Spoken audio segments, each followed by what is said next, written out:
কুত্তার বাচ্চা, তোর এত বড় সাহস আমাকে জোর করে জঙ্গলের মধ্যে নিয়ে আসিস? যদি একবার আমার বাবাকে বলি আমাকে তুই জোর জবরদস্তি জঙ্গলের ভেতরে থাকা পুরনো বাড়িতে নিয়ে গিয়েছিস, তাহলে তোকে তোর পরিবার সহ এই গ্রাম থেকে বের করে দেবে। তোর বাবা তো আমাদের এই গ্রামটাকে নাজেহাল করে ফেলেছেন। তোর বাবাকে তো আর কিছু করতে পারবো না। তোকে এমন কিছু করব যা শুনে পুরো গ্রাম তোকে আর তোর বাবাকে ছি ছি করবে। এই গ্রামে তো তোর বাবা থাকতে পারবো না, এটা তো ভালো করেই বুঝতে পারতেছি। এখন এরকম ক্ষতি আমার করিস না, দয়া করে আমাকে এমন কিছু করবি না। নেহার কথাটা শেষ হতে না হতেই স্বাধীন নেহার শরীরের উপরে থাকা ওড়নাটা টান দিয়ে নিজের হাতে নিয়ে নেয়। তারপরে মুচকি একটা হাসি দিয়ে নেহার দিকে এগোতে লাগে। অন্যদিকে নেহা স্বাধীনকে তার দিকে আসতে দেখে অনেকটা ভয় পেয়ে যায়। স্বাধীনকে এগোতে দেখে নেহা স্বাধীনকে বলতে লাগে, দেখ, তুই যা ভাবছিস তা করার একদমই চেষ্টা করবি না, তাহলে তোকে এখানেই জ্যান্ত পুঁতে রাখবো। হাহা, তোর আর তোর বাবার তেজ কখনো কমবে না। আমার হাতে আটকা রয়েছিস, উল্টো আমাকে আবার ভয় দেখাচ্ছিস। ওয়েট, দেখাচ্ছি তোকে। প্লিজ না, আমার বাবা সবার উপর জুলুম করে, কিন্তু আমি তো কারোর উপর জুলুম করিনি। প্লিজ তুই আমাকে ছেড়ে দে, আমার সত্যি তো তুই নষ্ট করিস না, তাহলে আমি আর কারোর সামনে গিয়ে দাঁড়াতে পারবো না। তোর বাবা আমার বোনের দিকে যে এরকম নজর দিয়েছিল, ঠিক তোর দিকে আমি সেই নজর দিয়েছি। বাট তুই চিন্তা কর, তোর বাবা কি রকম দুশ্চরিত্র একটা লোক। দেখ, তুই আর আমি তো একই ক্লাসে লেখাপড়া করি, প্লিজ আমাকে ছেড়ে দে। তুই যেখানে আমাকে নিয়ে এসেছিলি কাউকে বলবো না। আমি এটা ভালো করে বুঝতে পারতেছি যে তুই আমার কাছ থেকে একবার ছাড়া পেলে তুই গ্রামে গিয়ে তোর বাবাকে আমার নামে উল্টাপাল্টা কথা বলবি। আর কি বললি তুই? হ্যাঁ, তুই কারোর উপর জুলুম করিস না, তাই না?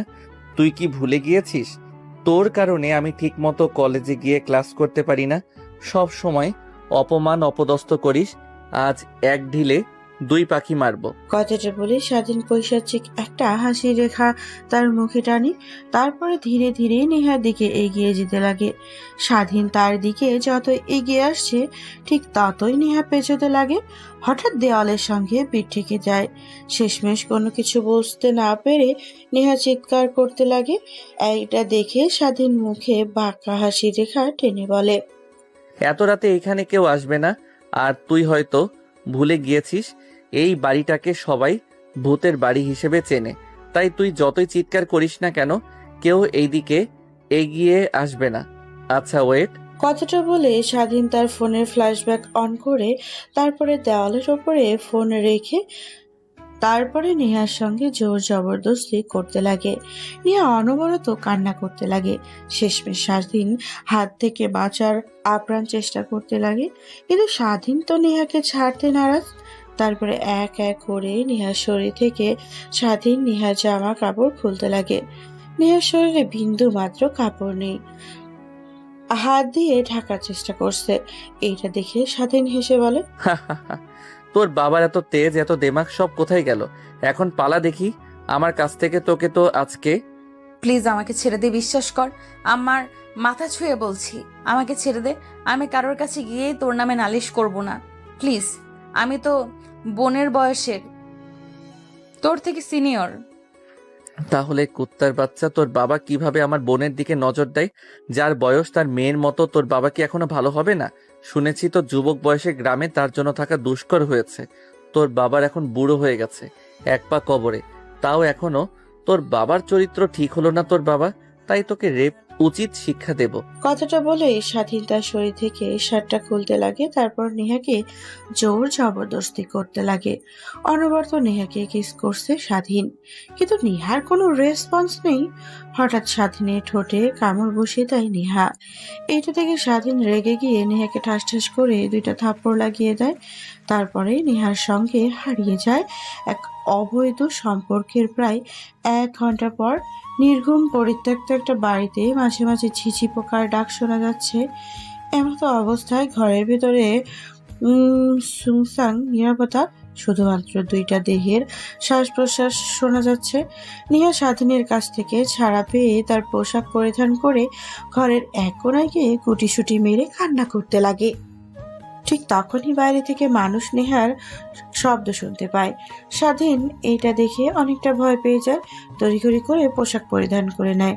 ফোনটা হাতে নিয়ে ফ্ল্যাশ লাইট অফ করে রুম থেকে বের হতে যাবে, ঠিক তখনই স্বাধীনের বুকে কেউ একজন জোরে সোরে পাশ দিয়ে আঘাত করে। স্বাধীন মাটিতে লুটিয়ে পড়ে।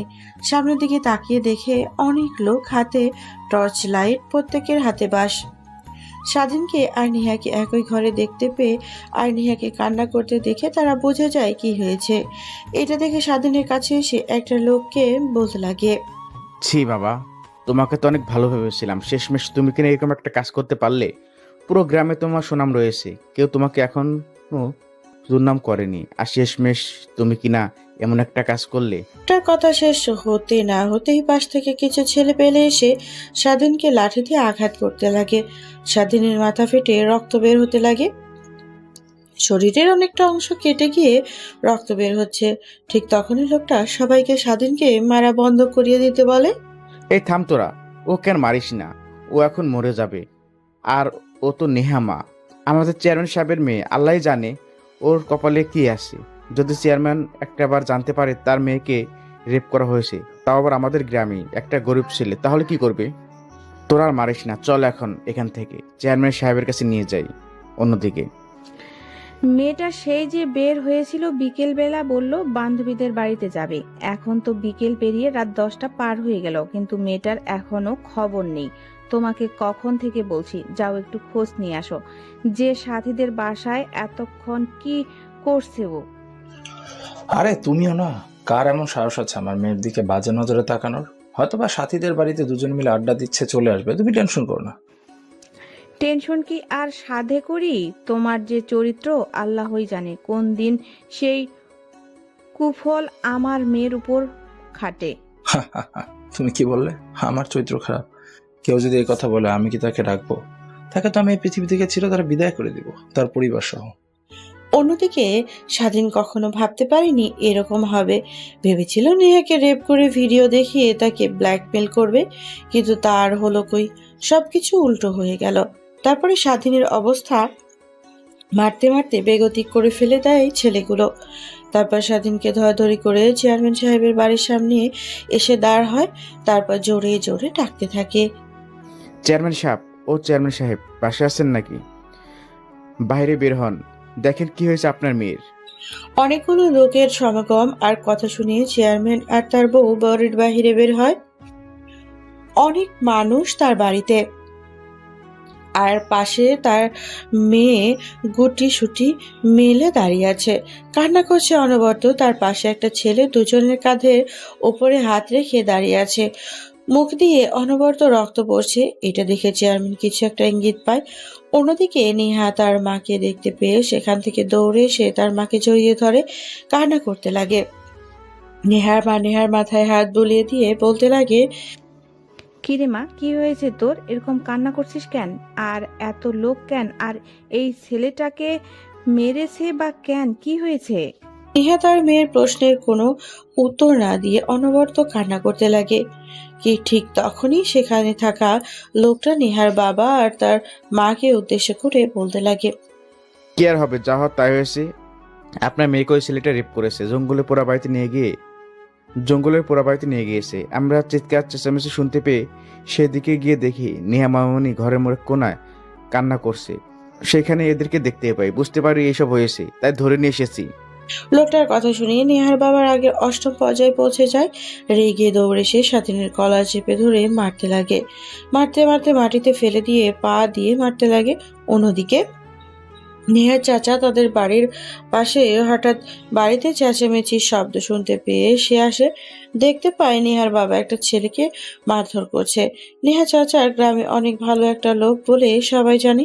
নেহার বাবাকে সবাই যে রকম খারাপ জানে, ঠিক তার উল্টো তার চাচা দৌড়ে এসে নেহার বাবাকে থামিয়ে দিয়ে বলে, কি হয়েছে তোর? এরকম ভাবে ছেলেটাকে মারছিস কেন? দেখছিস না ওর মুখ দিয়ে রক্ত বেরোচ্ছে? ছেলেটা তো মরে যাবে। আচ্ছা, এখন কি হয়েছে সেটা আগে বল। কুত্তার বাচ্চা, ওর কত বড় সাহস আমার মেয়েকে নষ্ট করে। আজ ওর একদিন কি আমার একদিন। এই, তুই হাসমতের ছেলে না? তোর বাবাকে তো গ্রাম থেকে বের করে দিতে চেয়েছিলাম। এই প্রতিশোধ তুই বুঝিয়ে আমার মেয়েকে নষ্ট করে নিলি। কথাটা শুনে স্বাধীন শুয়া থেকে হাসতে লাগে। এটা দেখে নিহার বাবা আরো রেগে গিয়ে মারতে যাবে, ঠিক তখনই নিহার চাচা নিহার বাবাকে সেখান থেকে খানিকটা দূরে নিয়ে গিয়ে দাঁড় করায়। তারপর নিহার বাবাকে উদ্দেশ্য করে বলতে লাগে, দেখ, উল্টাপাল্টা কিছু করিস না। তোর তো সামনে আবার নির্বাচন, এটা মাথায় রাখিস। আর আমি বলি কি, এই ছেলেটা যখন নেহা মামুনিকে নষ্ট করছে, এটা পুরো গ্রাম তো জেনে গেছে। তাই বলছি, আমি একটা ভালো পরামর্শ দিই, তুই নেহা মামুনির সঙ্গে ওর বিয়ে দিয়ে দে। কি বললি তুই?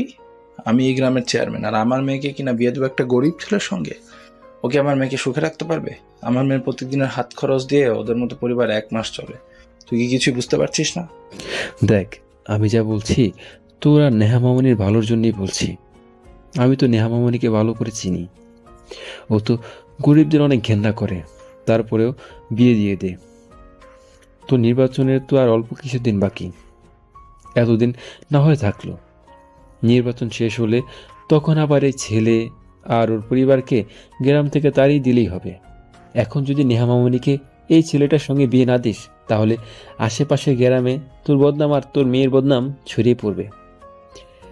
এতে আর কেউ বিয়ে করতে চাইবে না। অসম্ভব, একদমই অসম্ভব। আমার মেয়েকে ওর সঙ্গে একদমই বিয়ে দেবো না। তুই যা খুশি তাই বল, আগে ওকে মারবো, তারপর ওর পরিবারকে। তারপর নিহার চাচা নিহার বাবাকে বোঝাতে লাগে। নিহার বাবা বুঝতে পেরে স্বাধীনের সঙ্গে নিহার বিয়ে দিতে রাজি হয়। কিছুক্ষণের মধ্যেই পুরো গ্রাম জানাজানি হয়ে যায়। মুহূর্তের মধ্যেই চেয়ারম্যান বাড়ি ভর্তি হয়ে যায় মানুষজন দিয়ে। তারপর নিহার চাচা স্বাধীনকে সেখান থেকে তুলে তাদের বাসায় নিয়ে যায়। তুমি স্বাধীন না? তুমি তো অনেক ভালো ছেলে, তোমার কাছ থেকে এরকমটা আশা করিনি। পুরো গ্রামের মানুষ তো তোমাকে অনেক ভালো নামে চেনে, আর তুমি কিনা শেষমেশ। জানেন স্যার, চেয়ারম্যান আমার বোনকে 1 রাতের জন্য চেয়েছিল। এই কথাটা শুনে তার ভাই কিভাবে ভালো থাকতে পারে বলেন? চেয়ারম্যানের ঘরে তো একটা মেয়ে আছে আমার বোনের বয়সী, আবার আমার বোনের দিকে নজর দেয়, বলে যে আমার বোনকে সে 1 রাতের জন্য চায়।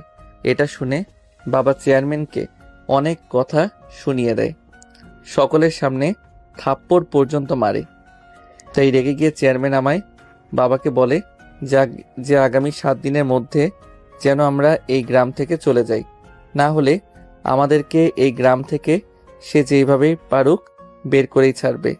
বুঝতে পারছি বাবা, তুমি আমাকে এসে বলতে আমি এর একটা সিদ্ধান্ত নিতাম। তুমি এরকম কাজ করলে এতে তোমার পরিবার, তোমার বাবা মার মান সম্মান কোথায় গেল? একবারও ভাবলে না তুমি? নিহার চাচার প্রশ্নের উত্তরে স্বাধীন কি বলবে কিছুই বুঝে উঠতে পারে না। তারপর নিহার চাচা স্বাধীনকে বলে, যাও, গিয়ে ফ্রেশ হয়ে নাও। শরীরের যেখানে যেখানে রক্ত লেগে আছে গিয়ে পরিষ্কার করে আসো। তারপর স্বাধীন ওয়াশরুমে যায়, মুখে থাকা রক্ত পরিষ্কার করতে লাগে। হাতে পায়ে অনেক জায়গায় কেটে গিয়েছে। পানি লাগার সঙ্গে সঙ্গে জ্বালা করতে লাগে। এই জ্বালার কাছে তার বোনকে চেয়ারম্যানের উপরস্থাদের কথা শুনে স্বাধীনের মনে যে জ্বালাটা এসেছিল তা এই জানার কাছে তুচ্ছ। প্রায় 5 মিনিট পর স্বাধীন ওয়াশরুম থেকে বের হয়ে দেখে নিহা চাচা একটা প্যাকেট নিয়ে দাঁড়িয়ে আছে। ওয়াশরুমের বাইরে স্বাধীনকে দেখতে পেয়ে নিহা চাচা স্বাধীনের দিকে প্যাকেটটা এগিয়ে দিয়ে বলে, যাও বাবা, ওইখানে কিছু জামা কাপড় আছে, এইগুলা পরে আসো ওই রুম থেকে। কেন স্যার? আর এই প্যাকেটগুলোর ভিতরে কি আছে? সেটা না হয় তুমি গিয়ে প্যাকেটটা খুললেই দেখো। তারপর স্বাধীনের রুমে গিয়ে দরজা লাগিয়ে প্যাকেটটা খুলে দেখে একটা পায়জামা আর শেরওয়ানি। এটা দেখে রীতিমতো অবাক হয়ে যায়। কিছু না বলে স্বাধীন সেগুলো পরে রুমের বাইরে আসে। অন্যদিকে নেহাকে তার মা রুমে নিয়ে যায়, ভালোভাবে সাজিয়ে গুছিয়ে বাইরে নিয়ে আসে, একটা চেয়ারে বসিয়ে দেয়। নেহা এসব দেখে অবাক হয়ে যায় কিন্তু কিছুই বলে না। অন্যদিকে স্বাধীনকে নিয়ে সে নেহার পাশে একটা চেয়ারে বসিয়ে দেয়। একটু পরে কাজী সাহেব চলে আসে, এক এক করে বিয়ের সবকিছু ফর্মালিটি পূরণ করতে লাগে।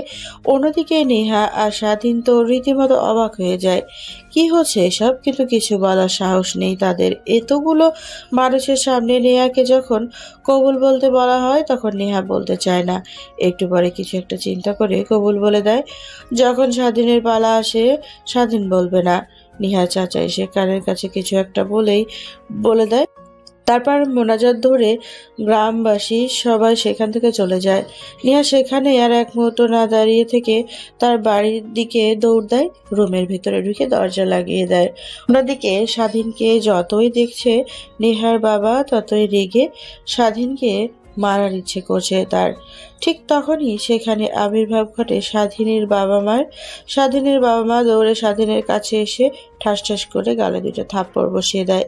তারপর বড় গলায় চিৎকার করতে করতে বলতে লাগে, তোকে বড় করেছি, লালন পালন করেছি আজকের এই দিনটা দেখার জন্য। পুরো গ্রামে আমার চুলকানি মাখিয়ে দিলে। তুমি একবার চিন্তা করলে না যে এই কাজ করলে আমার আর পরিবারের কি অবস্থা হবে? ঠিক তখনই নেহা চাচা এসে স্বাধীনের বাবাকে থামিয়ে দেয়। স্বাধীনের বাবাকে নিয়ে কিছুটা দূরে গিয়ে বলে, দেখেন, আমি ওইখানে স্বাধীনের বিন্দুমাত্র দোষ দিচ্ছি না। সব দোষ নেহার বাবার, আমার ভাইয়ের। একটা ভাই তার বোনের বিরুদ্ধে কেউ যদি বাজে প্রস্তাব দেয় তাহলে রাগ ওঠাটা স্বাভাবিক। স্বাধীনের জায়গায় আমি হলেও ঠিক একই কাজটা করতাম। এমনিতেই বয়স অল্প, রক্ত গরম, তারপর আবার এরকম কথা বলছে, তাই রেগে গিয়ে এসব করে ফেলছে। ভুল বুঝে। ভুল? কিসের ভুল? ওর কি ভুল করার বয়স আছে? তারপর নেহা চাচা স্বাধীনের বাবাকে ভালো করে বোঝাতে লাগে। স্বাধীনের বাবাও বুঝতে পারে তার ছেলে রেগে গিয়ে এই কাণ্ড ঘটিয়ে ফেলেছে। তারপর নেহার বাবার কাছে এসে স্বাধীনের বাবা নেহার বাবাকে উদ্দেশ্য করে বলে, দেখেন, যাওয়া তো হয়ে গিয়েছে, আমার ছেলে ভুল করেছে। আপনি শাস্তি না দিয়ে বিয়ে দিয়ে দিয়েছেন আপনার মেয়ের সঙ্গে, এতে আমাদের কোনো অমত নেই। আমাদের ছেলের বউকে আমাদের হাতে তুলে দিন, আমরা নিয়ে যাই। কি? অসম্ভব। আমার মেয়ে গিয়ে তোদের বাসাতে থাকবে? তোরা তো থাকিস টিনের ঘরেতে, আর দেখছিস আমার বাসা ছাদ করা বিল্ডিং, বাইরে তোদের টিনের ঘরে গিয়ে আমার মেয়ে ঘুমাবে? এটা কখনো আমি হতে দিব না। শুধুমাত্র গ্রামবাসীকে দেখানোর জন্য এই বিয়েটা আমি দিয়েছি। তোরা এই বিয়েটা কি আবার সিরিয়াসলি নিস না? নির্বাচন শেষ হয়ে গেলে তোর ছেলেকে তো শেষ করবই, সঙ্গে তোদেরকেও। তারপর আমার মেয়েকে আমি ভালো ছেলে দেখে বিয়ে দিয়ে দিব। নেহার বাবার কথা শুনে স্বাধীনের বাবা আর মা রীতিমতো অবাক হয়ে যায়। একটা বাবা কিভাবে এতটা জঘন্য হতে পারে? তারপর সেখানে আর স্বাধীনের মা বাবা না থেকে স্বাধীনকে নিয়ে বাসায় চলে আসে। বাসায় আসতে স্বাধীনের বোন এসে স্বাধীনের সামনে দাঁড়িয়ে ঠাস ঠাস করে দুইটা থাপ্পড় লাগিয়ে দিয়ে বলে, বাবা মা, আমি তোকে এ শিক্ষা দিয়েছি? নেহা তোর বোনের বয়সী, একসঙ্গে লেখাপড়া করি আমি আর নেহা, আমার বান্ধবী বললেও চলে। কিভাবে তুই এই জঘন্য কাজটা করতে পারলি নেহার সঙ্গে? তাহলে ওই কুত্তার বাচ্চা চেয়ারম্যান কি করে পারলো তোকে প্রস্তাব দিতে? তুই তো ওর মেয়ের বয়সী নাকি? তারপরেও তোকে বাজে প্রস্তাব দেয়, তাই আমি ওর মেয়ের সর্বনাশী করেছি। আর এইখানে সব ভিডিও করা আছে, আমি ভিডিওগুলো ইন্টারনেটে পাবলিশ করে দেব। এরপর পুরো পৃথিবী দেখবে। হয়তোবা গ্রামবাসীর মুখ আটকে দেওয়ার জন্য আমাদের বিয়ে দিয়ে দিয়েছে, কিন্তু বিশ্বের মানুষের মুখ কি দিয়ে আটকাবে তখন চেয়ারম্যান?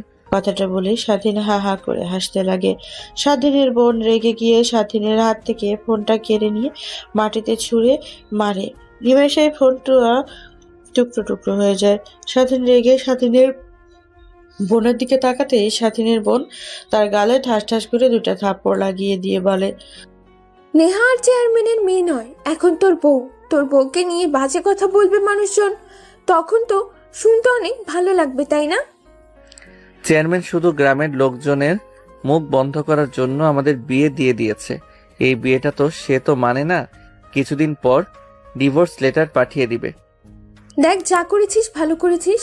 এই বিষয় নিয়ে আর তোর সঙ্গে একটা কথাও বলতে চাই না। আর খবরদার, যদি এইসব ভিডিও ইন্টারনেটে দেখি তাহলে আমি নিজের জীবন নিজে দিয়ে দেব। আমার জন্য যেহেতু এত কিছু, তাহলে আমি না থাকলে তো ভালো, তাই না? স্বাধীন তার বোনের এরকম কথা শুনে অনেকটা বাকরুদ্ধ হয়ে যায়। তারপর স্বাধীন তার বোনকে জড়িয়ে ধরে বলতে লাগে। তারপর স্বাধীনের বোন স্বাধীনকে ছাড়িয়ে দিয়ে তার রুমে গিয়ে দরজা লাগিয়ে দেয়। স্বাধীন পেছনে ফিরে তার বাবা মার দিকে তাকাতেই স্বাধীনের বাবা মাও তার রুমে চলে যায়। স্বাধীন তার রুমে গিয়ে দরজা লাগিয়ে দিয়ে শেরওয়ানি পায়জামা খুলে নতুন পোশাক পরিধান করে খাটের উপরে গা এলিয়ে দিয়ে ভাবতে লাগে, প্লিজ আপু, তুই আমাকে ক্ষমা করে দে। ছি, তুই এরকম কাজটা কি করে করতে পারলি নেহা? তো তোর বোনের মতো রাগের বশে কি উল্টাপাল্টা করে ফেললি তুই? না, আর কিছু ভাবতে পারতেছি না। কথাটা ভেবেই স্বাধীন এই পাশ ওই পাশ ফিরতে লাগে, কিন্তু তার কোনো দুই চোখে ঘুম ধরে না। শেষ রাতের সময় স্বাধীন ঘুমিয়ে যায়। পরদিন সকালবেলা স্বাধীন ঘুম ভাঙতেই মিটমিট করে তাকায়, তার পুরো শরীর ব্যথা। কালকে রাতে অনেক মেরেছে ওই লোকজনগুলো। কোনো মতে শোয়া থেকে উঠে বাইরে গিয়ে ফ্রেশ হয়ে নেয়, তারপর রুমে এসে বসে ফোন চাপছিল। অন্যদিন এই সময় স্বাধীনের মা এসে তাকে খাবার খাওয়ার জন্য, কিন্তু আজকে তা পুরোটাই ভিন্ন। অনেক বেলা অবধি রুমে থাকে, কিন্তু খাবার কথা কেউ বলে না। তাই স্বাধীন রুমের মধ্যে আর না বসে থেকে বাইরে আসে। তার মা কাজ করছে। স্বাধীন তার মায়ের কাছে গিয়ে বলতে লাগে, মা, অনেক ক্ষুধা লেগেছে, সময় তো আর কম হয়নি, কিছু খেতে দাও। কিন্তু স্বাধীনের মার উত্তর কোনো জবাব দেয় না এবং স্বাধীনের সঙ্গে কোনো কথাও বলে না। এটা দেখে স্বাধীন অনেক কষ্ট পায়। খাবার টেবিলে গিয়ে খাবার বেড়ে নিজে নিজে খেতে লাগে। এইভাবে বেশ কিছুদিন পর পার হয়ে যায়, যার বাইরে গেলে অনেকে অনেক কথা বলে স্বাধীনকে। বন্ধুদের সঙ্গেও তেমন একটা মিশতে পারে না, তাই ঘরবন্দি হয়ে থাকে প্রায় 7 দিন। 7 দিন পর স্বাধীন ঘুম থেকে উঠে এখনো তার বাবা মা স্বাধীনের সঙ্গে তেমন একটা কথা বলে না। তারপর খাবার খেয়ে কলেজে চলে যায়। কলেজে বন্ধুদের কাছে গিয়ে আড্ডা দিতে লাগে। স্বাধীন ঠিক তখনই পাশ থেকে নেহা হেঁটে যায়। স্বাধীন নেহার দিকে এক পলক তাকায়, তারপর দৃষ্টি সরিয়ে তার বন্ধুদের সঙ্গে আড্ডা দিতে লাগে। ঠিক তখনই স্বাধীনের একটা বন্ধু হাসতে হাসতে স্বাধীনকে উদ্দেশ্য করে বলে, আচ্ছা, বুঝলাম না, চেয়ারম্যানের একমাত্র মেয়ে নেহা কখনো তার গায়ে ফুলের টোকাও দেয়নি, আর সেখানে তুই কিনা নেহাকে উল্টাপাল্টা কাজ করেছিস, আর তোকে ছেড়ে দিল, উল্টো তোর সাথে বিয়েও দিয়ে দিল। ভাবতেও কেমন জানি অবাক হচ্ছি রে, বিশ্বাস করতে পারছি না। আরে ভাই বাদ দে না, নেহার বাবা তো আর কম কারণে আমার সঙ্গে নেহাকে বিয়ে দিয়ে দেয়নি। সামনে তার নির্বাচন, আর নেহা আমার সঙ্গে থাকে না, ও ওর বাসাতেই থাকে, আমি আমার বাসায় থাকি। বোধহয় নির্বাচন শেষ হলে আমাদের উপরে ঝড় যাবে। নির্বাচনের জন্য নেহার বাবা অপেক্ষায় রয়েছে শুধু। অন্যদিকে নেহা ক্লাসরুমে গিয়ে নিরিবিলি স্থানে গিয়ে বসে থাকেন, যেখানে যে মেয়েটা পুরো কলেজটা দাপিয়ে বেড়াতো, এখন তাকে ইনোসেন্ট দেখে অনেকে অবাক হয়ে যায়।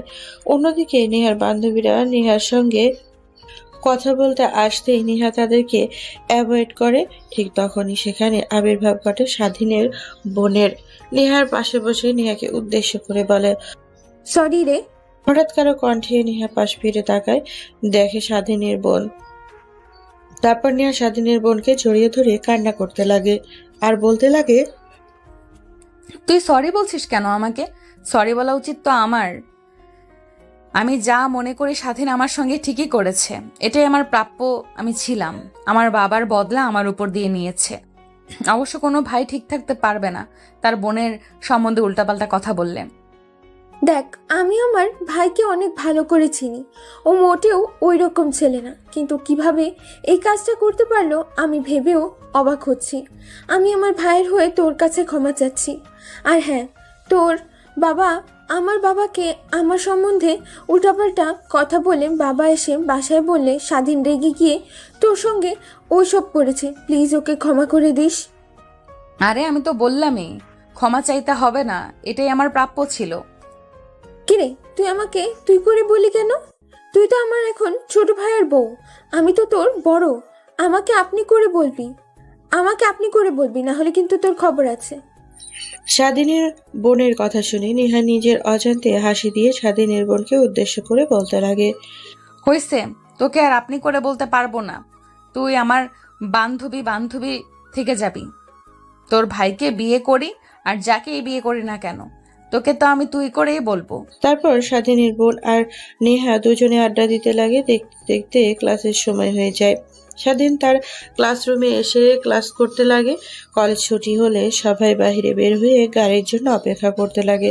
স্বাধীন ঠিক অপেক্ষা করছিল, ঠিক তখনই স্বাধীনের বোন একটা রিক্সা দাঁড় করায়, এক পাশে বসে পড়ে।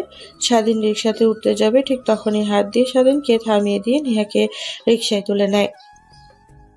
এটা দেখে রীতিমতো স্বাধীন ভ্যাবাচ্যাকা খেয়ে যায়, কারণ প্রত্যেকদিন স্বাধীন তার আর তার বোন দুজন একসঙ্গে বাসায় যায়। দেখতে দেখতে সবাই চলে যায়। স্বাধীন রিক্সার জন্য অপেক্ষা করে, কিন্তু রিক্সা পায় না। তারপর হাঁটতে শুরু করে বাসার উদ্দেশ্যে। হাঁটতে হাঁটতে বাসায় চলে আসে। সোজা তার রুমে যায়। রুমে গিয়ে তো স্বাধীন অবাক হয়ে যায়, কারণ নিহা তার রুমে দাঁড়িয়ে থাকে। স্বাধীনের বই পুস্তকগুলো ঘাটাঘাটি করছিল। পেছন দিক থেকে স্বাধীন হালকা করে কাশি দেয়। ঠিক তখনই নেহা পেছনে ফিরে স্বাধীনকে তার রুম থেকে বের হতে যাবে। ঠিক তখনই স্বাধীন পেছন দিক থেকে নেহার হাত তার সামনে নিয়ে এসে দাঁড় করায়। তারপর নেহাকে উদ্দেশ্য করে বলে, দেখেন আপু, আই এম সরি। আমি আপনার সঙ্গে আসলে সজ্ঞানে ওই কাজটি করতে চাইনি। যখন আমার বোনের উল্টাপাল্টা কথা শুনলাম আপনার বাবা বলেছে, তখন আর নিজের রাগকে কন্ট্রোল করতে পারিনি। যদি পারেন তো প্লিজ আমাকে ক্ষমা করে দিয়েন। স্বাধীনের কথা শেষ না হতেই দুটো থাপ্পড় লাগিয়ে দেয় নেহা। তুই আমার বাবার প্রতিশোধ আমার উপরে নিবি? জানিস পুরো গ্রামবাসী আমাকে আর তোকে কত বাজে নজরে দেখে। আমি তো বাসার বাহিরে বের হতে পারিনি। 7 দিন হলো, আজকেই প্রথম কলেজে গিয়েছিলাম। তারপরেও অনেকে অনেক বাজে কথা বলেছে আমাকে, কিন্তু কিছুই বলতে পারিনি। এখন বিয়ে করেছিস, এখন অন্তত ভালো হয়ে যাস। কথাটা বলে নেহা রুম থেকে চলে যায়। অন্যদিকে নেহার বলা শেষ কথাগুলো তার কানে বাজতে লাগে। বিয়ে করেছে মানে? আর ভালো হয়ে যেতে বলল যে উনি, তো এই বিয়ে মানে না, ওনার বাবাও মানেনি। আবার আমাদের বাড়িতে নিশ্চয়ই আপু নিয়ে এসেছে। আচ্ছা ওয়েট, আমি আপুর কাছ থেকে শুনে আসি। না না না, এখন আর যাওয়া যাবে না। নেহা বাড়ি থেকে গেলে তারপর আপুর কাছে গিয়ে জিজ্ঞেস করব। তারপর স্বাধীন তার গায়ে থাকা পোশাক পরিবর্তন করে একটা লুঙ্গি আর শার্ট পরিধান করে নেয়। বাইরে এসে দেখে তার মা, নিহা আর স্বাধীনের বোন তিনজনে বসে কি যেন কথোপকথন করছে। স্বাধীনের অনেক ক্ষুধা পায়, তাই তার মাকে উদ্দেশ্য করে বলে, মা অনেক ক্ষুধা লেগেছে আমার, প্লিজ কিছু খেতে দাও। সেই সকালে খেয়েছি, পেটের ভিতরে ইঁদুর দৌড়াচ্ছে। আমি পারবো না, তুই নিয়ে খা। আমি আমার বৌমার সঙ্গে কথা বলছি, এখন আর তোকে খাবার দিতে পারবো না আমি। স্বাধীন তো রীতিমতো অবাক হয়ে যায় তার মার বলার কথা শুনে। বৌমার সঙ্গে আড্ডা দিচ্ছি, যেখানে স্বয়ং চেয়ারম্যান সাহেব তার মেয়ের বিয়ে মানে না। এই বিয়েটা না মানে তাহলে এসব কি? এসব চিন্তা করতে করতে স্বাধীন খাবার শেষ করে নেয়। তারপর স্বাধীনতার রুমে গিয়ে ফোন টিপতে লাগে। ঠিক তখনই তার বন্ধু ফোন করে। স্বাধীন, তুই কোথায় আছিস? জলদি মাঠে চলে আয়। পাশের গ্রাম থেকে ছেলেরা ফুটবল খেলতে চলে এসেছে আমাদের গ্রামের সঙ্গে। তোকে ছাড়া আমরা তো ফুটবল খেলা অচল, তাই আয় জলদি, তাড়াতাড়ি আয়। ওকে, আসতেছি। স্বাধীন ফোনটা কেটে দেয়, মাঠের উদ্দেশ্যে রওনা হয় ফুটবল খেলার জন্য। মাঠে গিয়ে ফুটবল খেলতে লাগে। খেলতে খেলতে অনেকটা সময় পার হয়ে যায়। হঠাৎ স্বাধীনের কাছে এসে তার বন্ধু বলতে লাগে, স্বাধীন, ওই দেখ ভাবি এসেছে, দাঁড়িয়ে থেকে তোর খেলা দেখছে। মানে কি বলছিস তুই? ভাবি? কিসের ভাবি? কার ভাবি? চেয়ারম্যানের মেয়ে নেহা। ওই দেখ, নেহা দাঁড়িয়ে আছে, তোর বোনের সঙ্গে তোর দিকে দেখ তাকিয়ে আছে। তারপর স্বাধীন রাস্তার দিকে তাকায়, দেখতে পায় নেহা আর তার বোন সেইখানে দাঁড়িয়ে আছে। সে এক পলক তাকিয়ে পুনরায় স্বাধীনকে খেলাতে মনোযোগ দেয়। খেলা শেষ হলে রাস্তার দিকে তাকিয়ে দেখে নেহা আর তার বোন নেই, হয়তোবা চলে গেছে। স্বাধীন পেছনে ফিরে তার বাসার দিকে আসতে যাবে, ঠিক তখনই তার বন্ধু বলতে লাগে, ও, তোকে তো বলতেই ভুলে গেছি, খেলাটা কিন্তু বাজিতে খেলেছিলাম, ছাগল বাজি ছিল। যেহেতু আমরা জিতে গেছি, তাই রাতে চলে আসিস, পিকনিক হবে, অনেক মজা হবে। শালা আগে বলিসনি কেন? তাহলে আমি ফুটবল ম্যাচ খেলতামই না। তোদেরকে না কতবার করে বলেছি এই বাজি টাজি খেলবি না, আর আমাকে তো নিবি না তার মধ্যে। আরে আমি তো ভালো করে জানি তুই খেলবি না, তার কারণেই তোকে সত্যি কথা বলিনি। সরি, মাফ করে দে, এবারের মতো সরি। তারপর স্বাধীন সেইখানে আয়না থেকে সোজা তার বাসায় চলে যায়। গোসল করে পড়তে লাগে। পড়তে পড়তে অনেকটা সময় পার হয়ে যায়। তারপর রুমের বাইরে সেখানে খাবার খাওয়ার জন্য দেখতে পায় তার মা বোন সবাই মেঝেতে পাটি পেরে বসে খাবার খাচ্ছে, কিন্তু তাকে কেউ ডাক দিল না। স্বাধীনের অনেকটা খারাপ লাগে। সে ঠিক যেদিকে তাকিয়ে তাদের সামনে দিয়ে চলে যায় বাসার বাহিরে, কিন্তু কেউ কিছুই বলল না। স্বাধীন তার বন্ধুদের সঙ্গে নিয়ে আনন্দ করতে লাগে বক্সে গান ছেড়ে। ঠিক তখনই তার ফোন ভাইব্রেশন হতে লাগে। এটা দেখে একটা রং নাম্বার ফোন রিসিভ করে একে একে অনেকবার ফোন করে স্বাধীন শেষমেশ ফোন রিসিভ করে খানিকটা দূরে গিয়ে, হ্যালো, কে আপনি? দেখছেন না এতবার করে ফোন কেটে দিচ্ছি, তারপরে বারবার ফোন দিয়ে বিরক্ত করছেন। জামাইকে ফোন দিব, এতে আবার পারমিশন লাগবে নাকি? আজব তো, কে আপনি? আমি কি আপনাকে চিনি না? তার উপর বলছেন জামাই। রাখেন ফোন, পাগল কোথাকার। আপনার তো পাবনায় থাকা উচিত, ভুলবশত আপনার বাবা মা বাড়িতে রেখেছে। কিরে, তুই আমাকে পাগল বললি? আর আমার পাবনায় থাকার কথা, তাই না? আমি কে জানিস? আমি তোর বউ নেহা। মানে আপনি আপু, আপনি আমার নাম্বার পেলেন কোথা থেকে? যেখান থেকে পাই, তোকে সেটা জানতে হবে না। এখন আমার অনেক আম খেতে ইচ্ছে করছে, কোথা থেকে আম আনবি আমার জন্য আমি জানি না। মানে? এখনই আম নিয়ে আমার বাসায় আসবি, আমার অনেক আম খেতে ইচ্ছে করছে। মানে আপু কি বলছে এগুলো? মানুষজন দেখলে কি বলবে? আর তোমাদের বাড়ির নিচেই তো আম গাছ রয়েছে, তাই না? বাড়ি থেকে বের হও, বাহিরে গিয়ে গাছ থেকে আম পেড়ে খাও। আমার আবার আম নিয়ে যেতে হবে কেন তোমাদের বাড়িতে? নেহা কথা ঘুরিয়ে পুনরায় স্বাধীনকে বলতে লাগে। এখন আর আম খেতে ইচ্ছে করছে না। এখন বাজার থেকে আমার জন্য আইসক্রিম নিয়ে আসবি, অনেক আইসক্রিম খেতে ইচ্ছে করছে। যদি না নিয়ে আসিস তাহলে আগামীকালকে তোর আমার আসল চেহারা দেখাবো। আমার আসল চেহারা কি সেটা তো তুই ভালো করেই জানিস। আপু দেখো, আমার কাছে এখন তো টাকা নাই, আমি তোমার জন্য কিভাবে আইসক্রিম কিনে নিয়ে আসবো? আচ্ছা ওয়েট, তোর বিকাশে কিছু টাকা পাঠিয়ে দিচ্ছি, তুই আমার জন্য একটা আইসক্রিম কিনে নিয়ে আসবি। কথাটা শেষ করে নেহা ফোন রেখে দেয়। তারপর স্বাধীনের বিকাশ নাম্বারে কিছু টাকা পাঠিয়ে দেয়। স্বাধীন তো রীতিমতো অবাক হয়ে যায়। এত রাতে তাকে নেহা তাদের বাসায় যেতে বলছে, আবার আইসক্রিম নিয়ে যেতে বলল। টাকা নেই, অমনি বিকাশে নগদ 1,000 টাকা পাঠিয়ে দিল। তারপর স্বাধীন তার বন্ধুদের কাছে থেকে বিদায় জানিয়ে বাজারে চলে যায়। দোকান থেকে 3টা আইসক্রিম কিনে নেহার বাসার উদ্দেশ্যে হয়।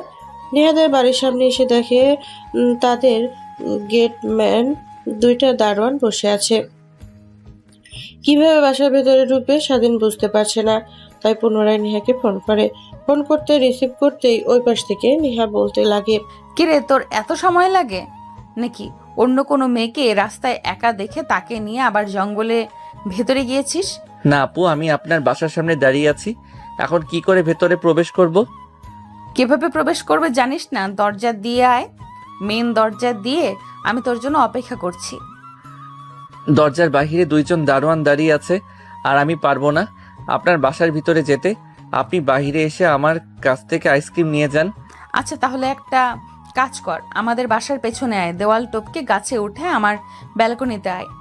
আপু, আমি তো তোমার রুম কোনটা সেটা চিনি না, ভুল করে আবার যদি তোমার বাবার রুমে প্রবেশ করি তাহলে তো আবার তোমার বাবা আমাকে গুলি করে মারবে। তুই আগে দেওয়ালের উপর দিয়ে ভেতরে প্রবেশ কর, পেছনের দিকে ডান সাইডের রুমটাই আমার। তারপরে স্বাধীন নেহাদের বাড়ির পেছনের সাইডে যায়, দেওয়ালের ওপর দিয়ে ভেতরে প্রবেশ করে। নেহার বলা কথা অনুযায়ী ডান দিকে থাকা রুমে যাওয়ার জন্য গাছ দিয়ে উঠে সোজা বেলকনিতে চলে আসে। রুমের ভেতরের দিকে তাকিয়ে দেখে পুরো রুম অন্ধকার হয়ে আছে। এক প্যাক প্যাক করে রুমের ভিতরে প্রবেশ করে ঠিক তখনই পেছনে থেকে নেহা স্বাধীনকে জড়িয়ে ধরে। এটা দেখে স্বাধীনে এক চিৎকার দিয়ে ওঠে। নেহা ঠিক তখনই স্বাধীনকে তার দিকে করে ঠোঁটের সঙ্গে ঠোঁট লাগিয়ে দেয়। প্রায় 5 মিনিট পর নেহার দরজায় এসে তার মা কড়া নাড়তে লাগে। এটা দেখে স্বাধীন অনেকটা ভয় পেয়ে যায়, থরথর করে কাঁপতে লাগে। এটা দেখে নেহা মুচকি একটা হাসি দেয়। ঠিক তখনই দরজার ওই পাশ থেকে নেহার মা বলতে লাগে, কিরে মা, কি হয়েছে তোর? দরজা খোলা, অমন ভাবে চিৎকার দিলি কেন? না মা, কিছুই হয়নি, যাও তো তুমি এখন। না না, আমার একদমই ভালো লাগছে না। তুই তোর রুমের দরজা খোল, আমি দেখি। এখন কি তুমি মেয়ে আর মেয়ের জামাই রোম্যান্স করা দেখবে নাকি? কি? ঠিক তখনই স্বাধীনকে ছেড়ে দিয়ে নেহা তার রুমের লাইটটা অন করে দেখে স্বাধীন এক কোনায় গুটিসুটি মেরে দাঁড়িয়ে আছে। এটা দেখে নেহা হা হা করে হাসতে লাগে। হাসতে হাসতে এক পর্যায়ে নেহা স্বাধীনকে বলে, আমার ভাবতেও অবাক লাগছে, আমি কিনা এই ছেলের হাতে নষ্ট হয়েছি, যে ছেলে সামান্য একটু ভয় পেয়ে গুটিসুটি মেরে কোনায় গিয়ে দাঁড়িয়ে থরথর করে কাঁপছে। কথাটা বলে নেহা হাসতে লাগে। স্বাধীন অপলক দৃষ্টিতে নেহার হাসি মাখা মুখটা দেখছে। যত স্বাধীন নেহার দিকে তাকিয়ে থাকে ততই দুর্বল হয়ে পড়ে। হাসতে হাসতে নেহা স্বাধীনের কাছে এসে তার হাত থেকে আইসক্রিমের প্যাকেটটা নেয়। অন্যরকম ঘোরের মধ্যে রয়েছে নেহা। স্বাধীনের কাছে আসতেই নেহাকে শক্ত করে জড়িয়ে ধরে, তারপর ঠোঁটের সঙ্গে ঠোঁট লাগিয়ে দেয়। প্রায় 5 মিনিট পরে ছেড়ে দিয়ে বলে, ভয়ে ভীতু হওয়া ছেলে জোর করে কিস খায়। এটা বলে স্বাধীন হাসতে লাগে। নেহা স্বাধীনের হাসি দেখে অপলক দৃষ্টিতে তাকিয়ে থাকে। তার হাতে থাকা আইসক্রিমের প্যাকেটটা ছুরি মারে স্বাধীনকে শক্ত করে জড়িয়ে ধরে খাটের উপরে ফেলে দেয়। তারপর স্বাধীনের পুরো শরীর অনবরত কিস করতে লাগে। আপু কি করছো তুমি? প্লিজ ছেড়ে দাও। দেখো আমি তখন তোমার সঙ্গে ইচ্ছে করে করিনি, এর জন্য আমি অনেক লজ্জিত। তুমি যদি বলো যা করতে আমি তাই করব, তোমাকে ডিভোর্স দিয়ে দিতে যদি বলো তাও দিয়ে দিব। প্লিজ ছেড়ে দাও আমাকে। ওই দিন তো অনেক এনজয় করেছিস তুই, আমি শুধু কান্না করেছি, কিন্তু আজ আমি এনজয় করব।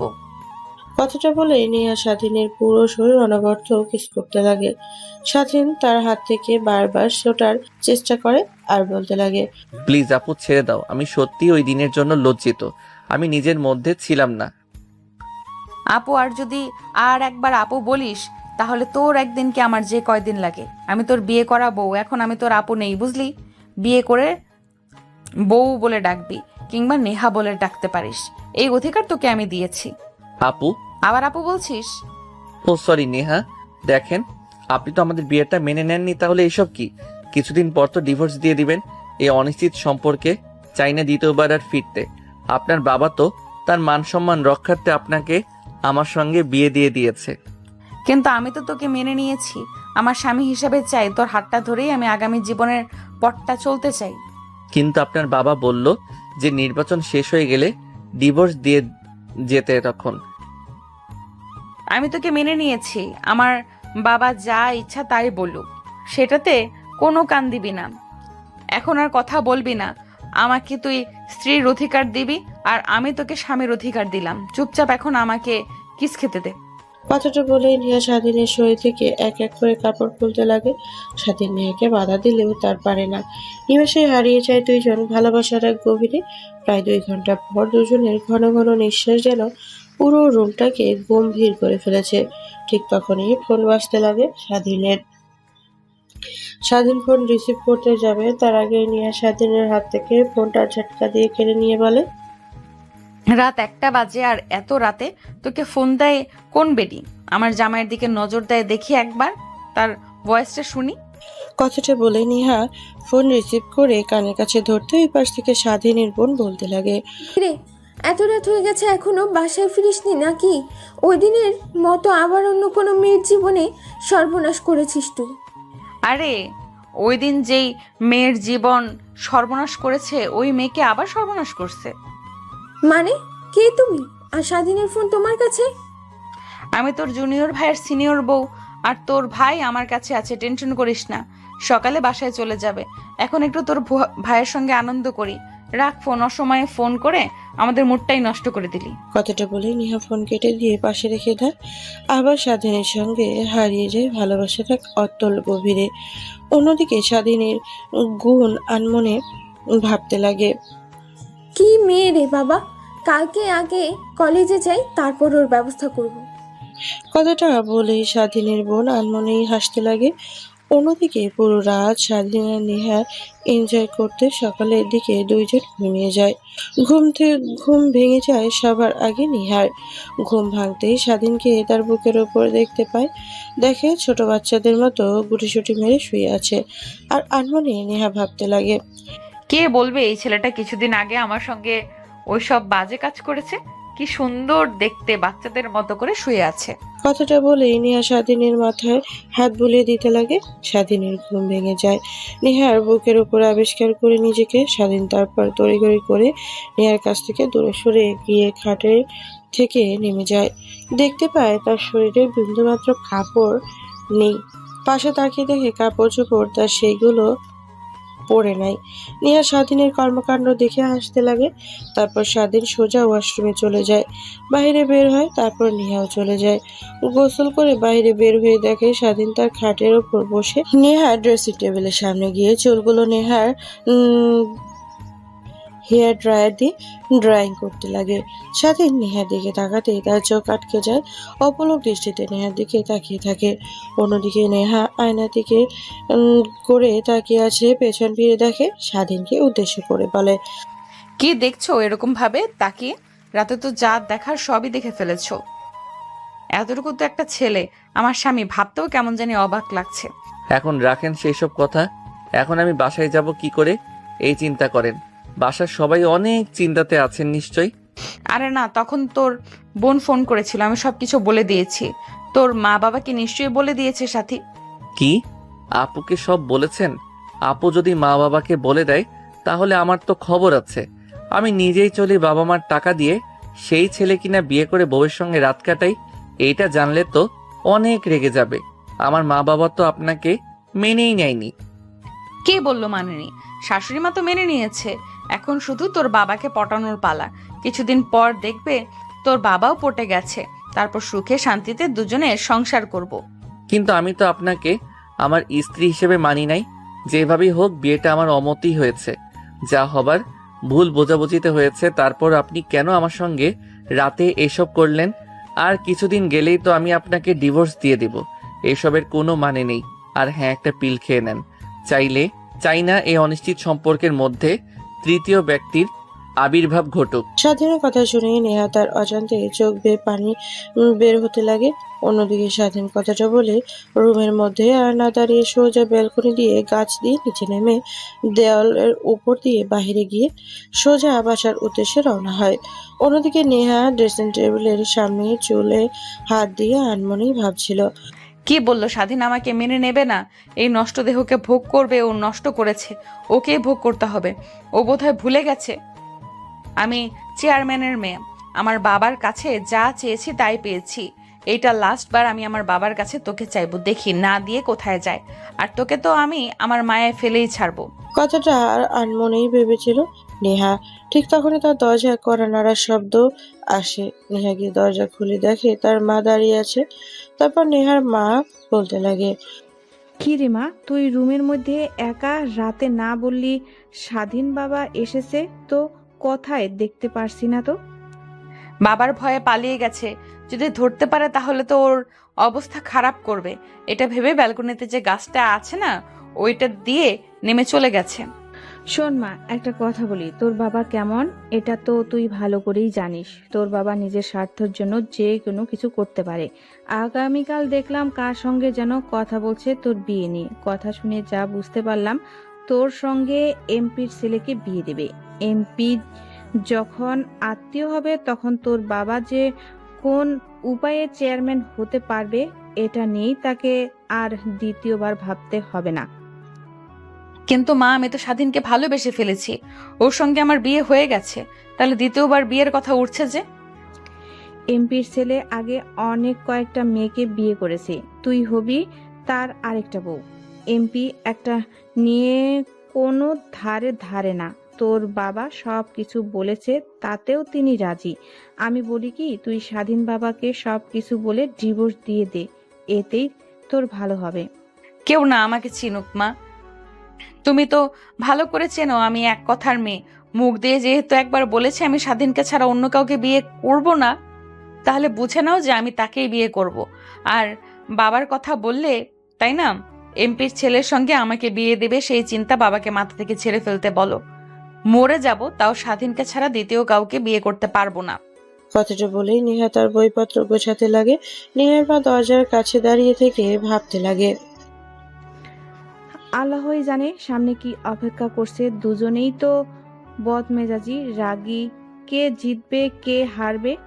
নিচে খাবার টেবিলে তোর বাবা অপেক্ষা করছে, আয় খেয়ে নিবি, তারপর কলেজে যাস। কথাটা বলে নেহার মা দরজার কাছ থেকে চলে যায়। তারপর নেহা সোজা খাবার টেবিলে আসে খাবার খাওয়ার জন্য। খাবার খাচ্ছিল, এর মতো অবস্থায় নেহার বাবা নেহাকে প্রশ্ন করে, কালকে রাতে স্বাধীন কি তোর সঙ্গে তোর রুমে ছিল? হঠাৎ নেহা তার বাবার কাছ থেকে এরকম প্রশ্ন আশা করেনি। খাবার খাওয়া অবস্থায় মাথা দিয়ে হা বোঝায়। দেখ, তোকে তো আগেই বলেছি এই বিয়েটা শুধুমাত্র আমার মান সম্মান বাঁচানোর জন্য দিয়েছি, এছাড়া বেশি কিছু না। আর তোরও তো এই বিয়েতে মত ছিল না, তাহলে এইসব কি? দেখ, তোর মা হয়তো বা বলেনি, আমি তোর বিয়ে ঠিক করে রেখেছি এমপির ছেলের সঙ্গে। তোর বিষয় সব জানার পরও রাজি হয়েছে তোকে বিয়ে করার জন্য। এটা আমার সৌভাগ্য বললেও চলে। তো আমি চাই না তুই আমার কথার উপর কথা বলিস। বাবা, আমি স্বাধীনকে বিয়ে করেছি, ও আমার স্বামী। আমি দ্বিতীয়ত আর কাউকে বিয়ে করতে পারবো না।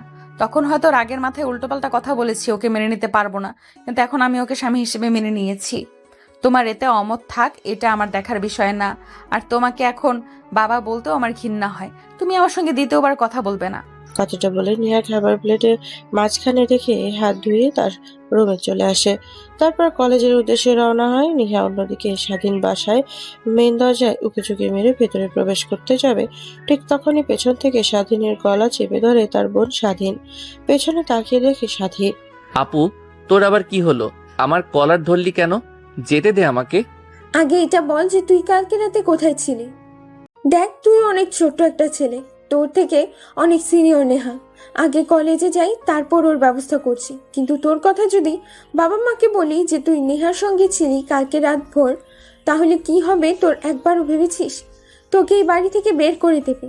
আমি বলি কি, তুই একদমই নেহার কাছাকাছি যাবি না। কিছুদিন গেলে ওকে ডিভোর্স দিয়ে দিস, আর তোকে এই গ্রামেও থাকতে হবে না, তোকে শহরে পাঠিয়ে দিব। স্বাধীন অনবরত তার বোনের কথাগুলো শুনতে লাগে। ঠিক কিছু কথা ভালো লাগলেও আবার অনেক কথা খারাপ লাগে। তারপর সোজা তার রুমে চলে যায়, জামা কাপড় নিয়ে গোসল করতে চলে যায়। গোসল করে রুমে এসে খাবার দাবার না খেয়ে কলেজের উদ্দেশ্যে বেরিয়ে পড়ে। স্বাধীন কলেজে গিয়ে গেট দিয়ে ভেতরে প্রবেশ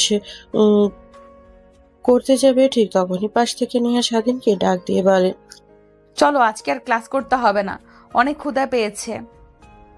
বাবার সঙ্গে রাগারাগি করেছি, তাই কিছু খাইনি। চলো রেস্টুরেন্টে যাই। তোকে দেখেও তো মনে হচ্ছে না কিছু খেয়েছিস। না আপু, সরি। নেহা, আমার ইম্পর্টেন্ট ক্লাস আছে, আমি যেতে পারবো না। আপনি যান। আর হ্যাঁ, আপু বলেছে আপনার কাছ থেকে দূরে দূরে থাকার জন্য, তো আমি চাই না আপনার সঙ্গে থাকতে। যদি আপু দেখতে পারে তাহলে বাবা মাকে বলে দেবে যে আমি আপনার সঙ্গে আগামীকাল রাতে রয়েছিলাম। তখন বাবা মা আমাকে খারাপ ভাববে আর অনেক মারবে।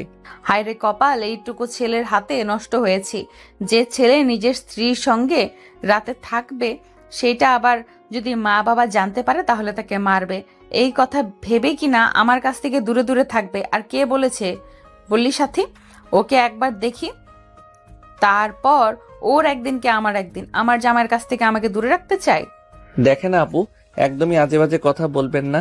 আমার আপু অনেক ভালো, আর সে যা বলেছে ভালোই বলেছে। কথাটা বলে সাথে নিয়ে সামনে থেকে তার ক্লাসের রুমের উদ্দেশ্যে চলে যায়। অন্যদিকে নেহা রেখে ফুসে একাকার।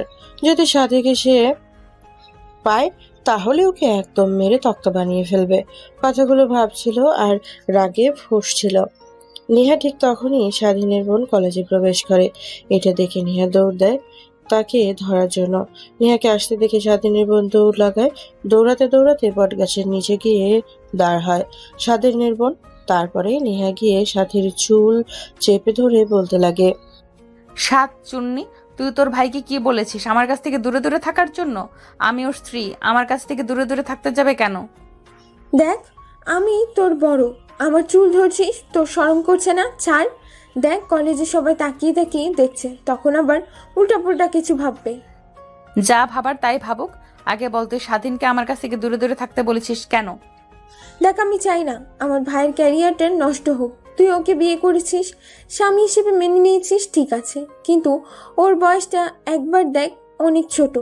এই বয়সে ওর লেখাপড়া আর ক্যারিয়ারের দিকে ফোকাস দেওয়া উচিত। তো আমি চাই না তোর উপরে স্বামীর অধিকার খাটাক আর তোকে নিয়ে সারাক্ষণ চিন্তা করুক। ও সুন্দর একটা ভবিষ্যৎ পড়ে আছে, তাই বলেছি তোর কাছ থেকে দূরে দূরে থাকার জন্য। আচ্ছা ঠিক আছে, কিন্তু সত্যি করে একটা কথা বলবো তোকে, তোর ভাইকে আমার অনেক আগে থেকেই পছন্দ। প্রথম যখন তোর সঙ্গে দেখি কলেজ গেট দিয়ে কলেজের ভেতরে প্রবেশ করছে, তখন থেকেই, তবে কখনো বলতে পারিনি তোর ভাইকে কতটা ভালোবাসি। যদি তুই উল্টাপাল্টা কিছু ভাবিস, সেই কারণেই তো তোর ভাইকে এত কেয়ার করতাম। যখন মেয়েদের সঙ্গে কথা বলতো তখন ওকে শাস্তি দিতাম, মাঝে মাঝে তোর কাছ থেকে ফোন নিতাম তোর ভাইয়ের নাম্বারটা নেওয়ার জন্য, কিন্তু তোর ফোনে সেভ করাই ছিল না। অনেক চেষ্টা করার পরও নিতে পারি নাই। তার মানে তুই আমার ভাইকে অনেক আগে থেকেই পছন্দ করিস, কিন্তু কখনো বলিসনি?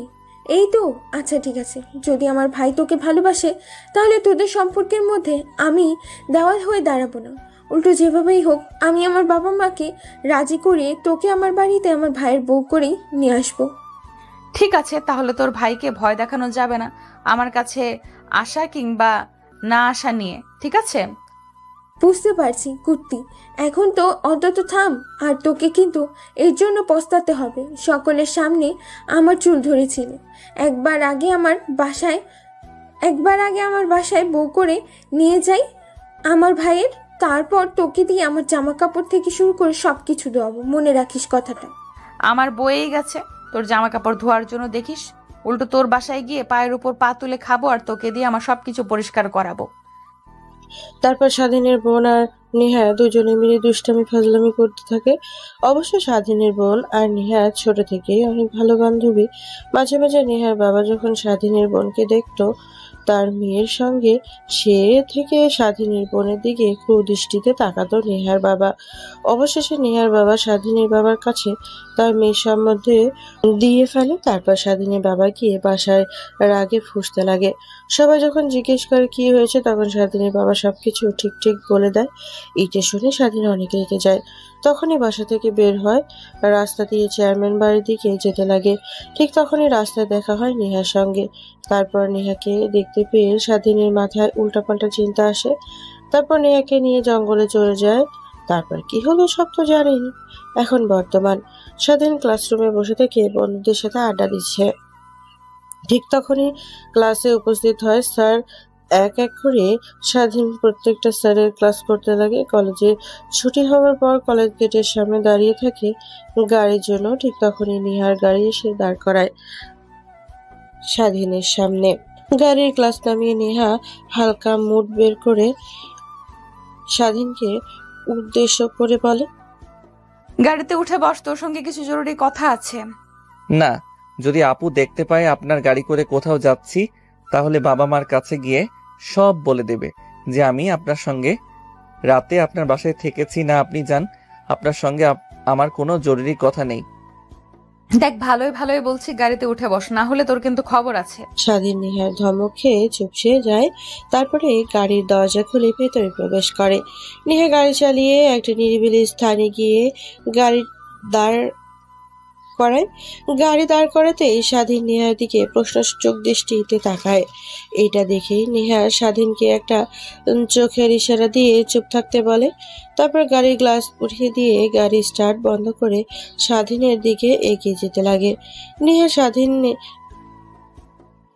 নেহাকে তার দিকে এগিয়ে আসতে দেখে আমতা আমতা করে বলতে লাগে, আপু, ও সরি নেহা, প্লিজ আমার দিকে এইভাবে এগিয়ে আসবেন না। আপনার মতো আমার একদমই ঠিক লাগছে না।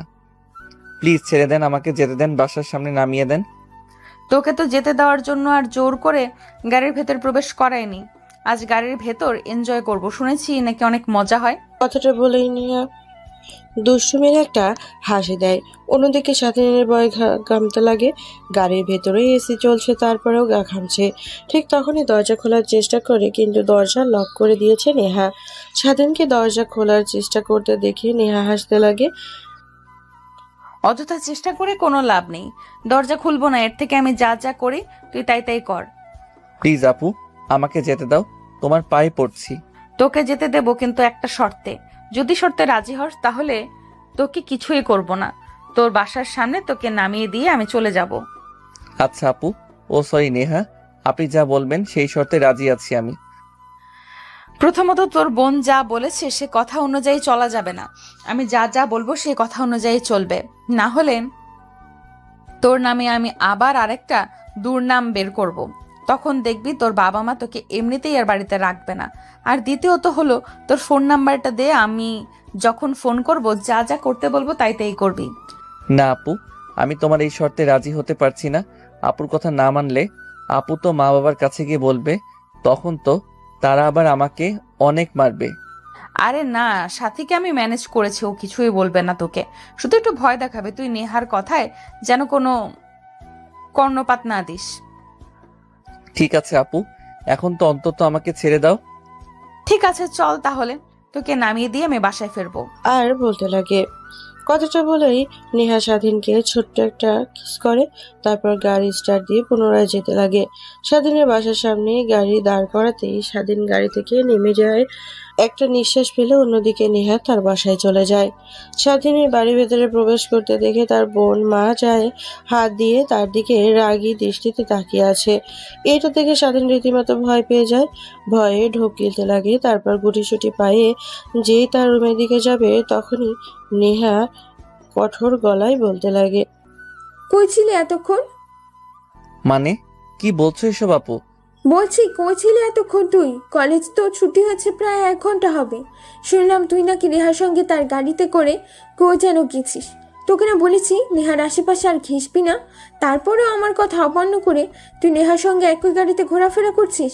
সরি আপু, আসলে আমাকে অনেক ভয় দেখিয়ে জোর করে গাড়িতে উঠাই। তুই কি ছোট বাচ্চা নাকি যে তোকে কেউ ভয় দেখাইছে আর তুই ভয়ে ভয়ে গাড়িতে উঠে চলেছিস?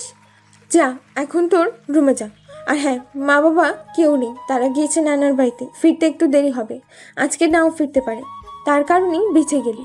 স্বাধীন তার বোনের কাছ থেকে ছাড়া পেয়ে সোজা তার রুমে চলে আসে। রুমে সে দরজা লাগিয়ে দিয়ে স্বস্তির একটা নিঃশ্বাস ফেলে। তারপর পোশাক পরিবর্তন করে খাটে গায়ে এলিয়ে দিতে ঘুমিয়ে পড়ে। ঘুম ভেঙে যায় বিকেলের দিকে। ফোনের শব্দে ফোনের স্ক্রিনের দিকে তাকিয়ে দেখে রং নাম্বার, তাই ফোনটা রিসিভ না করে কেটে দিয়ে পুনরায় ঘুমানোর চেষ্টা করে। তারপর কল আসে অনবরত, কল আসতেই থাকে। স্বাধীন এটা দেখে রেগে গিয়ে ফোন রিসিভ করে কানের কাছে ধরে বলতে লাগে, দেখছেন না ফোন রিসিভ করছি না, তো নিশ্চয়ই কোনো সমস্যায় আছি। আর কে আপনি? আপনি আমাকে ফোন করেছেন যে? কুত্তা, আমি তোর বউ, তোকে যখন ইচ্ছা তখন ফোন করব, তোর কাছ থেকে কৈফিয়ত নিতে যাব কেন? কিসের বউ? দেখ, রাগ উঠাস না মাথাতে, আমি নেহা। কার বউ? ও আপনি? হ্যাঁ বলুন, সে কারণে ফোন করেছেন? প্রেম করার জন্য ফোন করেছি। মানে কি বলছেন এসব? প্রেম করার জন্য আবার কেউ ফোন করে নাকি? মোবাইলে তো এখন প্রেম করে দেখিস না, সবাই কানের কাছে ধরে ঘন্টার পর ঘন্টা কথা বলে, তো আমি এটাই করতে চাচ্ছি। অবশ্য প্রেম না, স্বামীর সঙ্গে কথা বলবো, ওদের থেকে একটু অ্যাডভান্স লেভেলের।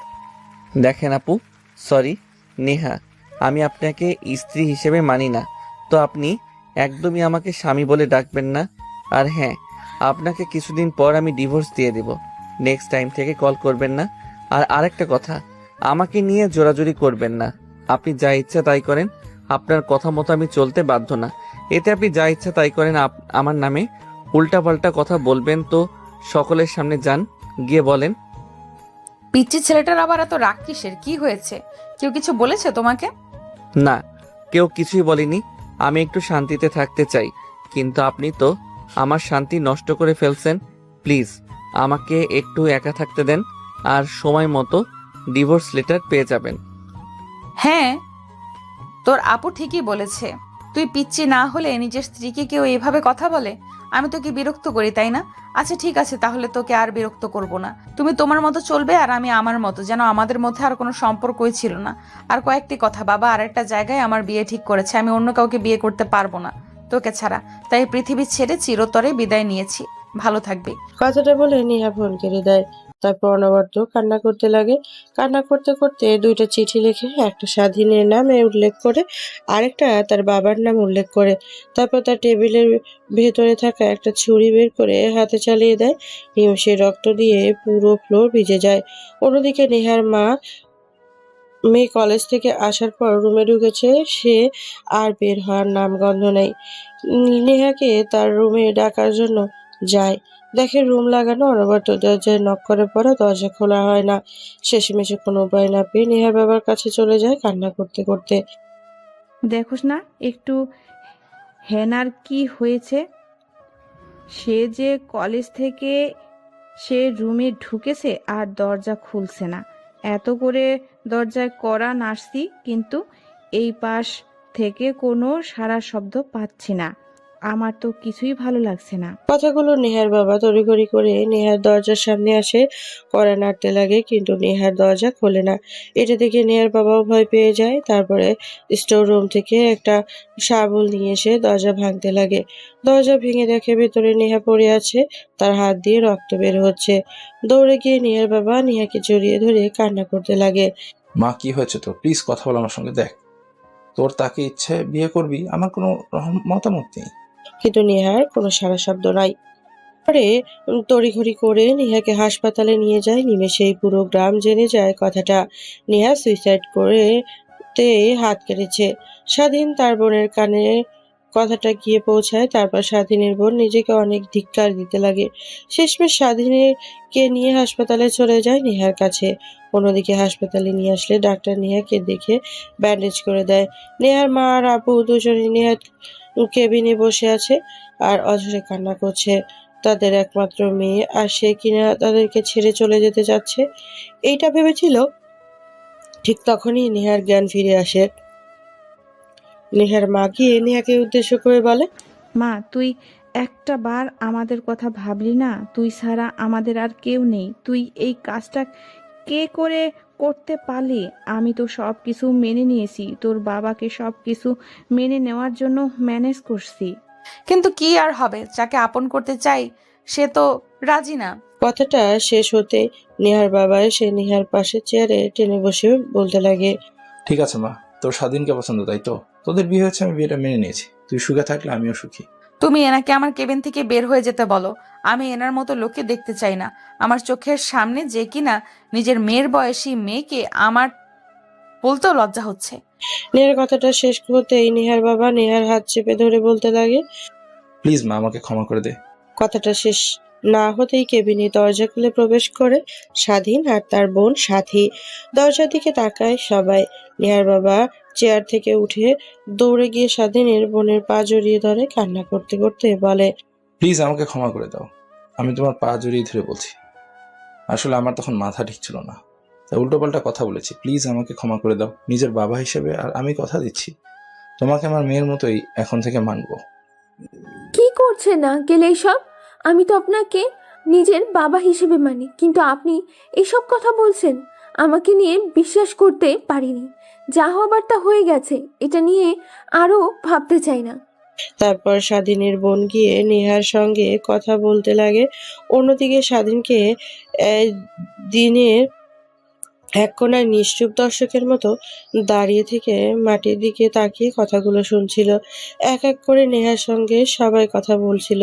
কেবিন থেকে বের হয়ে যায়। সবাই চলে গেলে স্বাধীন গিয়ে দরজা আটকিয়ে দিয়ে নেহার পাশে চেয়ার টেনে বসে পড়ে। নেহা স্বাধীনকে দেখতে পেয়ে অন্য পাশ ফিরে যায়। ঠিক তখনই স্বাধীন বলতে লাগে, আমি ভালো করে জানি আমার কথা শুনেই তুমি সুইসাইড করতে গিয়েছো।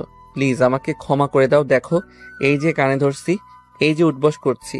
তারপর বাচ্চাদের মতো আচরণ করতে লাগে নেহা। এটা দেখে ফিট পড়ে হেসে ফেলে। নেহার হাসি দেখে স্বাধীন হয়ে হেসে ফেলে। তারপর বসে নেহাকে শক্ত করে নিজের সঙ্গে জড়িয়ে ধরে। এইটা দেখে নেহা বলে, কি করছো? প্লিজ ছাড়ো, কেউ আসবে। কেউ আসবে না, দরজা লাগিয়ে দিয়েছি। কথাটা বলে স্বাধীন তার নেহার ঠোঁটের সঙ্গে ঠোঁট লাগিয়ে দেয়। প্রায় 5 মিনিট পর দুজনে নিজেদেরকে ছেড়ে দিয়ে হাঁপাতে লাগে।